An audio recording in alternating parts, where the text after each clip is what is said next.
Welcome back to Chapter 6. Today we're going to talk about the transformation of the modern era. And what we're going to see is through the scientific and philosophical revolution, the light of human reason turned back on the human mind itself. And so we end up with a self-critique of the modern mind, where we're going to explore from Locke through Hume. And Eternus tells us that these paradoxical developments of the scientific and philosophical revolution were paralleled by simultaneous progress of modern philosophy as it analyzed the nature and extent of human knowledge. And it was doing this with ever-increasing rigor, subtlety, and insight. And at the same time that modern man was vastly extending his effective knowledge of the world, his critical epistemology inexorably revealed the disquieting limits beyond which his knowledge could not claim to penetrate. The Enlightenment began with an unprecedented confidence in human reason, and the new science's success in explicating the natural world. This affected philosophy in two ways. First, by locating the basis of human knowledge in the human mind and its encounter with the physical world, which we heard first in Aristotle and then, of course, in Aquinas. And then second, by directing philosophy's attention to an analysis of the mind that was capable of such cognitive success. And so we get the self-critique of the modern mind.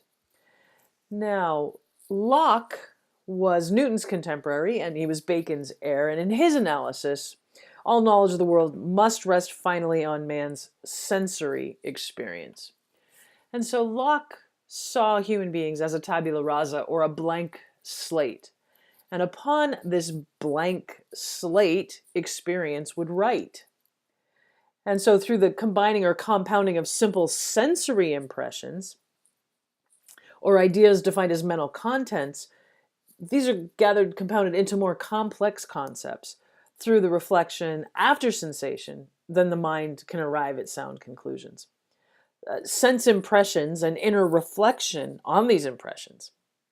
These are the two foundations of knowledge, from whence all the ideas we have or can naturally have do spring, or so claimed Locke. Locke also affirmed the foundational principle of empiricism. There is nothing in the intellect that was not previously in the senses.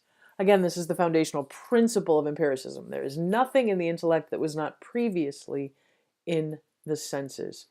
So when I first arrived at Bakersfield College, I had a dream that a friend and I were in the courtyard outside my classroom washing black baby pegasi. It was a delightful dream. But Locke's point is that it is the ideas compounded through sensory experience. I've had the sensory experience of a baby horse. I've had the sensory experience of something black. I've had the sensory experience of something winged. So we compounded this into the idea of a pegasi.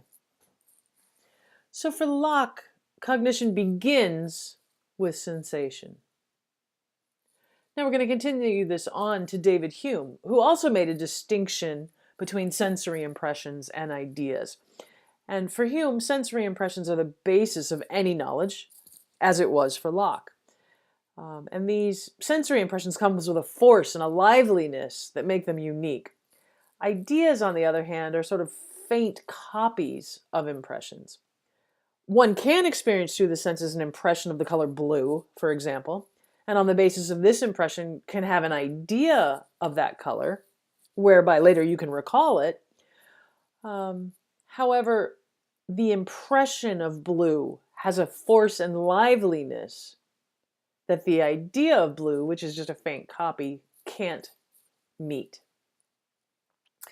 So the presumed basis for all human knowledge, the causal relation, is never ratified by direct experience. And this causes a problem that Hume clearly identifies. The mind may perceive that one event A is repeatedly followed by another event B, and on that basis the mind may project that A causes B. But in fact, all that is known is that A and B have been regularly perceived in close association. The causal nexus itself has never been perceived. nor can it be said to exist outside of the human mind and its internal habits. What does all that mean? Well, we cannot empirically sense cause and effect. So, for example, the sun rose this morning and it rose yesterday morning, but that doesn't give us empirical justification for believing it will rise tomorrow. Still, it's hard to move beyond our understanding of cause and effect because it's so strongly ingrained in the way we understand the world. But you might think of, for example, when a baseball hits a window and breaks the window, we conceive of that the baseball caused the window to break. But in fact, what you see are closely associated events, the ball hitting the window and the window breaking. You don't actually see a causal nexus. There is no cause there to sense. Although not likely in our interpretation of reality, is it possible beyond our ability to perceive that in fact the window is calling to the ball? We don't know because we cannot see the causal nexus. So with Hume, this long developing empiricist stress on sense perceptions started with Aristotle, right, and the particulars, and Aquinas, and the claim that the particulars allow us, since we have a body, to experience God's plan. This developed through Occam and then Bacon and, of course, Locke. And what they saw was that any order imposed on perceptions was arbitrary. So in terms of Plato's distinction between knowledge of reality and opinion about appearances, for Hume, all human knowledge was opinion. So we have these two responses to skepticism. And you remember our Greek school of skepticism. Nothing is certain. And always remember, not even that nothing is certain. And our two responses to this are rationalism, the belief that reason is the most reliable source of knowledge, and then empiricism, belief that sense experience is. And in these two schools of rationalism and empiricism, we're going to focus now on the empiricists. Our empiricists that we're going to look at include Occam, as well as Aristotle, Aquinas, Bacon, and finally the two we've added today, Locke and Hume. And each of these have a corresponding key word or idea. So if our quiz question, for example, were who were the empiricists, you would say about Aristotle that he focused on the particulars, that Aquinas focused on faith and reason, Occam had Occam's razor, Bacon, knowledge is power, specifically power over nature, Locke, we are born a blank tablet, and Hume, that there's no cause and effect. Now, interestingly, Hume said that ideas are faint copies of impressions. And by saying that, he turns Plato on his head, because if you remember, for Plato, the ideas are what are fundamentally real. And our impressions, right, those are just illusion. Well, Hume's turning this on its head and saying that ideas are the faint copies of the impressions, which are real. And that gives us this distinction between the empiricists and the rationalists. The British empiricists demand that sensory experience be the ultimate source of knowledge. And this sort of sets itself up into opposition with what are called the continental rationalists. And they held that the mind alone, through the recognition of clear, distinct, and self-evident truths, could achieve certain knowledge. Well, when you hear clear, distinct, self-evident truths, that should be ringing a bell about Descartes. So yes, Descartes was a rationalist. But the empiricists held that reason required sensory experience to know anything about the world. Plato, you recall, right, had his theory of the forms. But he also spoke about the nous and the logos.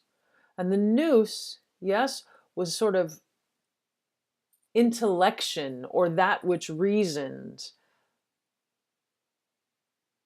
And it was considered to be the highest, yes? And that logos was the rules or guiding principles. And there was this development of this idea that the human mind reflected the higher order of the forms. And that was how we as human beings were able to recollect our knowledge about them. And then this, of course, transitions into the mind of God and Jesus as the logos. But this is in contradiction to the empiricists, who are saying knowledge comes through the senses. The rationalists are saying it comes through the mind alone. Then we have Aristotle, as you remember, trying to ground the forms down into the particulars, saying they don't exist in some transcendental realm. But if they do exist, they exist within the individual or particular. Here, the form of hoarseness exists in particular horses. Then you have Aquinas, you recall, said having a human body allows us to experience the particulars, and experience of the particulars allows us to come closer to understanding the mind of God through understanding God's particular plan. And then Occam's razor. We're going to do away with complicated explanations and go with the simplest explanation. So what is simpler, that particular horses exist, or that particular horses exist with the form of hoarseness within them? So you see, it just does away with that altogether. And now you remember this. This is Socrates, our teacher of Plato, who said knowledge is virtue. And he again is holding this idea that you use the ability to reason to arrive at the truth, making knowledge a matter of virtue. Bacon, on the other hand, claimed that knowledge is power, and specifically power over nature. So this is where our empiricist comes, where experience tells us what is true. Knowledge gained through the senses. Now, the rationalist belief that science could attain certain knowledge of general truths about the world was being increasingly displaced by a less absolutist position, suggesting that science cannot make known the real structure of things, but can only, on the basis of hypotheses concerning appearances, discover probable truths. And then you add into this what Freud has contributed, and things are getting pretty shaky. The conviction that man was steadily and inevitably approaching entrance into a better world, that man himself was being progressively improved and perfected through his own efforts, constituted one of the most characteristic, deep-seated, and consequential principles of the modern sensibility. It was science and reason, not religion and belief, which propelled progress. Man's will, not God's, was the acknowledged source of the world's betterment and humanity's advancing liberation. Now, to review our empiricists, again, Aristotle gives us the particulars. What did Aquinas give us? Faith and reason. Occam, yes, we had his razor. Bacon, knowledge is power, specifically power over nature. Locke gives us the blank tablet, and Hume, no cause and effect. And then we talked about the empiricists versus the rationalists. Empiricism, knowledge is gained through the senses. Rationalists, knowledge is gained through the use of reason.